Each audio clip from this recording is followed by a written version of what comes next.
It's true that we women have struggled many crisis and we have struggled so much in this country. But we can't say that Afghanistan is not a place for women to study. Why not? I am a woman myself and I go to school there. I study, I continue my education, and beside that, I also used to teach whatever I knew to my other fellow classmates. So we can say that right now women work, women study, women do a lot of things. No one can say that this country is not for women. Why not? I'm pretty sure that our government, they appreciate women and they will give them their rights. امنیت افغانستان ما امروز و نسبت به حکومت‌های قبلی چگونه است؟ از لحاظ امنیت از نظر شخصی خودم بگویم خیلی راحت هستم نسبت به گذشته ها، چون حتی وقتی که مکتب هم می رفتیم یا به طرف کورس می رفتیم فامیلای ما خیلی نگران بودن، خود ما خیلی نگران بودیم، یعنی به خیال راحت نمیتونستیم که صرف بشینیم، ولی فعلا الحمدلله که میتونیم، چون یعنی احساس آرامش میکنیم که در وطن ما صلح هست و ما میتونیم به راحتی گشت و گذار کنیم، به مکاتب بریم، به کورس ها و به مراکز تحصیلی و حتی جاهای تفریحی. بدون شک دقیقاً.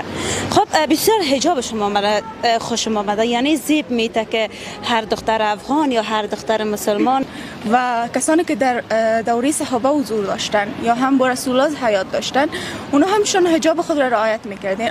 یعنی اگر کسانی را من میشنوم که میگوین دل ما پاک از حجاب نمیکنیم، اگر موضوع به دلپاکی می بود هیچ کسی از صحابه یا امهات مؤمنین دلشان پاکتر نبود. پس امر ما هست، امر الله متعال است که ما باید او را عملی کنیم و حجاب نظر شخصی خودم دربارش این است که راحتی خود شخص است که خود شخص خیلی راحت می باشه و بایش میتونه که به هر قسمی که بخواه حیات خود را سپری کنه. ما وقت داشتیم در دوران جمهوریت از ساعت 10 بجه شب کس از خانه بیرون نمیشد، چون دزدی و چپاول بسیار زیاد بود و نمیتونستن مردم بیرون برن. دزدی هنوز هم ادامه داره؟ به نظر من کار ما خوب است، نه از طرف دولت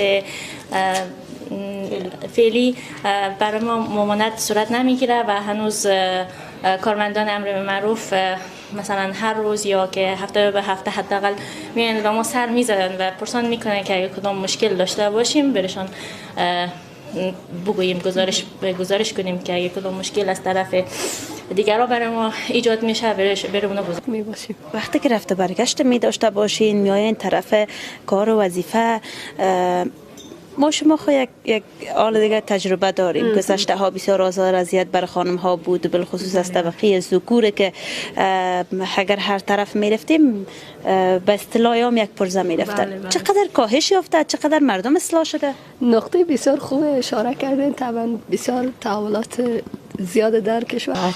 آیا ضرور است کسی بالای ما باشه و بگه باید رعایت کنین حجاب؟ نه، در اول بهتون اشاره کردم که ما شکر مسلمان هستیم. فرق بین مسلمان و کافر چادرش هست. اونام از خدا و اینا حرف میزنن اما برش عمل نمیکنن. ما که شکر مسلمان هستیم، به قرآن باور داریم، ایمان داریم و به حجاب خود به یک انسان هستیم، بر خود ما ارزش قائل هستیم. باید